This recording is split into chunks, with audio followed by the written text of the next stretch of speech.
So this is the Good Ride review of the LibTech BRD. Peter and I rode the wide, had a blast with it, and really enjoyed this ride.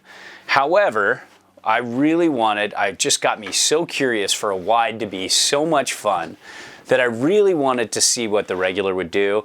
And thanks to Mervin, they sent this out to me in my sizing for an extended demo. And it was late spring, the conditions sucked, but it was still fun. Snowboarding's pretty much fun all times, except for block ice days. But it's just ugly spring conditions, raining at the end of the day. You know, that's why you see me here as opposed to, just soaking through on with this up against a wall of snow. But man, what a fun ride. I like the regular better than the wide. I was worried that I liked the wide so much for my size 9s that I wouldn't like the regular. I would think it's too narrow, just feels wrong, and it didn't at all. This kind of just is a very tapered, very directional, fun, just free ride board, and it kind of sits on that alternative side of free ride. There's just this like really cool kind of thing going for it that just, you know, really makes it slashy, pretty surfy. It's pretty tapered, pretty directional. It's got just this massive nose and a good bit of early rise. Check it out on the table. The only thing is I waxed this. I gave this a good waxing because I compared it against the Molaire and and a few of my other free ride favorites. This is definitely a favorite and a very recommendable board.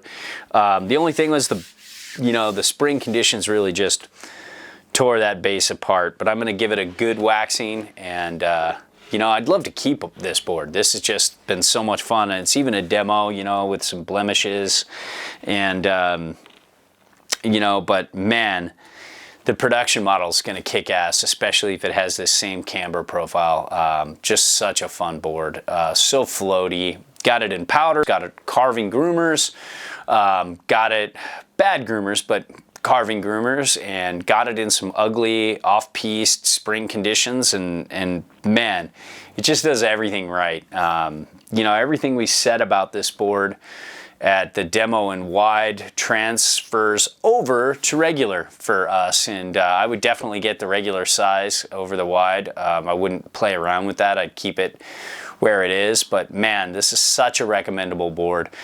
It weaves in and out of bumps really well, powers over them okay, but it's very light and poppy, dynamic. It's just fun. It takes like the dynamo and just gives it, more taper, more nose, just, it's one of those kind of boards. I just can't stop looking at it. You got the all black base with just a little die cut. It's that great kind of board. I can see why, a lot of people like the split bird, because this is a solid version of that. So, there's my just follow-up review here, and check the On the Table review to see the specs and how this compares against others. And there you have it.